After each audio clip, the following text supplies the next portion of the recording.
myself. I am Julia Askew, and I have the title of being the first child of European descent to be born here in Chemainus, or Horseshoe Bay as it would have been known in my day. Now, I was born to Isabel and Thomas George Askew, and altogether we're the founding family of Chemainus. My mother likes to tell people that there was a Chemainus midwife at my birth, and that this woman knew far more than the English doctor who was present at the birth of my older brother Charles. Now, whether it was because he was English, or because she was just a very wise woman, or because she was a woman, I won't know, but my mother likes to think it's because she was a woman. Now, this depicts myself during different stages of my life. It is all me, and it's kind of difficult to know exactly what to say about yourself and still be modest when you have a mural painted in your memory, but I think it's rather pretty. After the California gold rush, gold was found in Barkerville, which is on the mainland of British Columbia. So these men, after California, they just flocked to this area. Some of them found an absolute fortune in gold, and George was not one of these men. And the prize of this property, though, was a 50-foot waterfall that was 50 feet from the shoreline, powered a wooden overshot water wheel, and a mill. Well, now George begins to dream of building a town, and he's thought of some names for this town. Askewville, not the most modest. A medicine man would take a bite out of another man's chest in order to promote him as the next medicine man of the tribe. So this band proudly took the name Bitten Breast, which in their day would have been Chemainus, which is where we get our name Chemainus from. So you can go back and tell everybody now that you've been to Bitten Breast and that you had a lovely visit. Now, the Chemainus people also love to travel.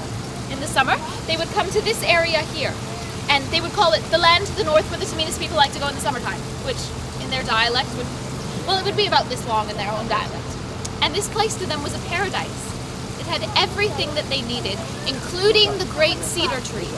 Now, this softened cedar bark is what the Chemainus people would use to make things like cloaks, or dresses, or diapers for the babies, or cloaks that were worn only by the wisest women in the Chemainus tribes.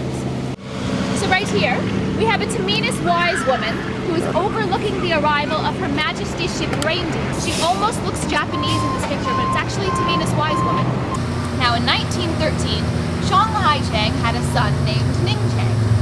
In 1934, when Shanghai Chang passed away, which was the largest funeral to ever be seen here in Chemainus, Ning Chang took over his father's shop.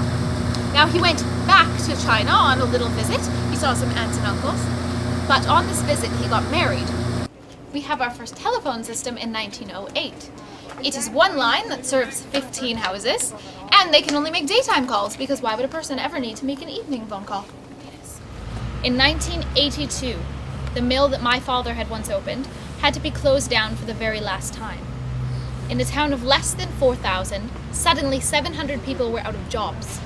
So this is a huge proportion, and the town could have easily become another ghost town like a lot of the towns on the island did. But that's not why Chemainus is known as being the little town that did. So the provincial government had suggested the Downtown Revitalization Program, and Chemainus was one of the first towns in British Columbia to respond, with the outrageous idea of painting the town's history everywhere on the walls in murals. It was not only suggested, but it was embraced and implemented, and we have artists from around the world who are invited to take part in the scheme, and people like you who come to explore it. So we're still in process today, and who knows, you might come back in 5 years and find yourself in a mural. That's what happened to me.